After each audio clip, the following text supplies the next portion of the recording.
Je laisse la parole à Geneviève Gosselin qui va nous parler d'une convention de servitude. Bien, le réseau ERDF et la société ERDF nous ont sollicité pour implanter une canalisation souterraine sur une longueur totale de 27 mètres et sur une largeur de 0,40 m sur des parcelles appartenant à la ville, rue du Blanc-Ruisseau. Après l'étude du dossier par les services techniques municipaux, il s'avère que cette opération s'inscrit tout à fait dans la concession de distribution publique d'électricité de la commune de Cherbourg-Octeville. Il vous est donc proposé d'autoriser la signature d'une convention qui est annexée. Qui vote contre? Qui s'abstient? Délibération adoptée à l'unanimité. Donc, délibération suivante. Eh bien, il s'agit de la même délibération, sauf que cette fois, elle porte sur une parcelle qui est située 34 rue Vintras, sur une longueur de 2 mètres, pour toujours la création d'une canalisation souterraine. Donc, il vous est demandé toujours d'autoriser la conclusion avec la société de la convention.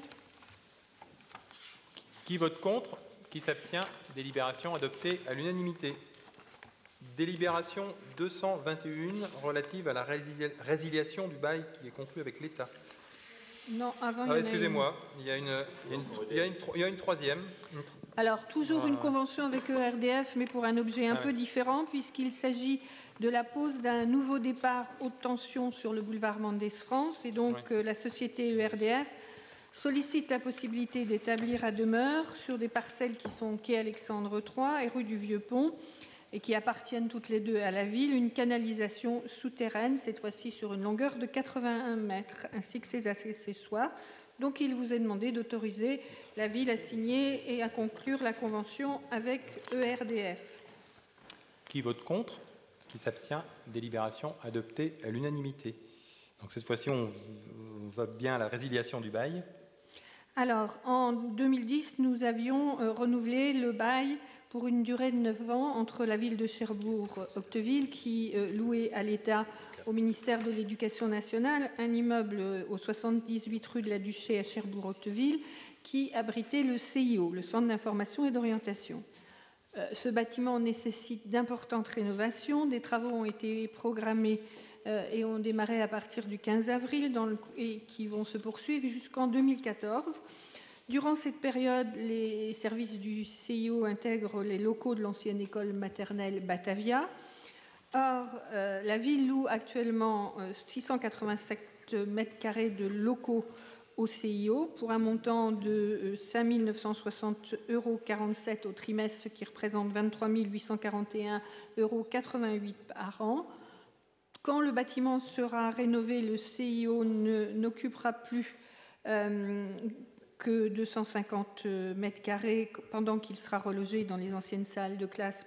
Aussi, compte tenu de ces conditions de location provisoire, il est demandé par l'État de résilier le bail actuel et de rédiger un nouveau bail transitoire pour la durée des travaux.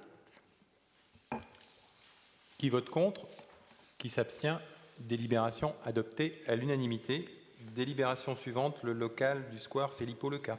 Il s'agit de renouveler un bail commercial qui est conclu avec Presqu'île Habitat, qui est un local situé rue Aublé, square Filippo-Leca, qui est mis à disposition de l'association Accueil des villes françaises Cherbourg-Octeville.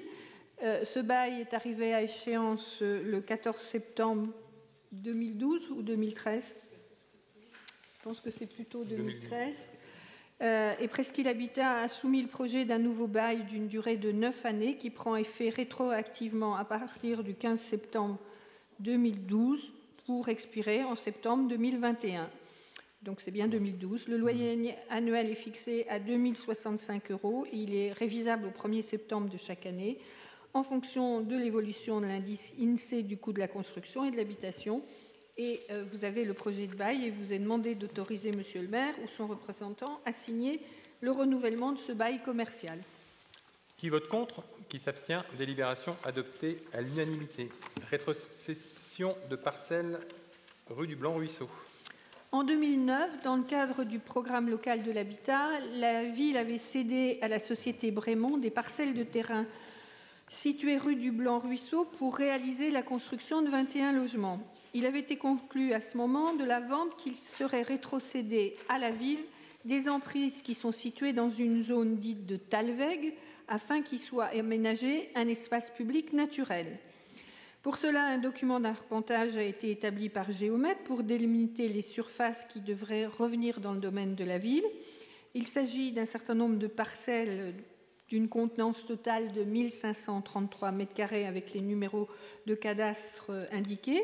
La rétrocession sera consentie à titre gratuit par l'association syndicale libre Résidence du Blanc-Ruisseau, qui est un syndic de copropriété de ces 21 logements du Blanc-Ruisseau, et l'ensemble des espaces communs du lotissement lui ayant été apportés. Donc, il vous est demandé d'autoriser l'acquisition à titre gratuit de ces parcelles et d'autoriser monsieur le maire à signer les actes de cette transaction. Qui vote contre? Qui s'abstient? Délibération adoptée à l'unanimité. Donc, délibération suivante. Vous connaissez les travaux qui sont en cours de réalisation pour la mise en place d'une pompe à vapeur à la chaufferie de la Divette par l'association syndicale du quartier de la Divette.